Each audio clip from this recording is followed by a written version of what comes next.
Sabi ng isang rider, "Kuya, bomba. Gustuin ko ang bumomba kaso walang gasolina eh. Susunod na lang." Magandang hapon po sa inyo lahat. Kwentuhan lang ulit tayo dito sa Calle Serie. So, mga nangyayari dito sa kalsadahan natin habang pauwi po ako.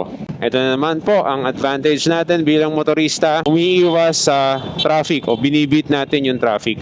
Ito yung advantage ng motorsiklo pero sa maingat na pamamaraan. Alam ko naiintindihan ako ng mga kapwa ko riders dyan, di ba? Tiunti, umuusad naman. Ilang dekada na, no, na ginagamit tong kalsada na to. Tumitindi yung traffic.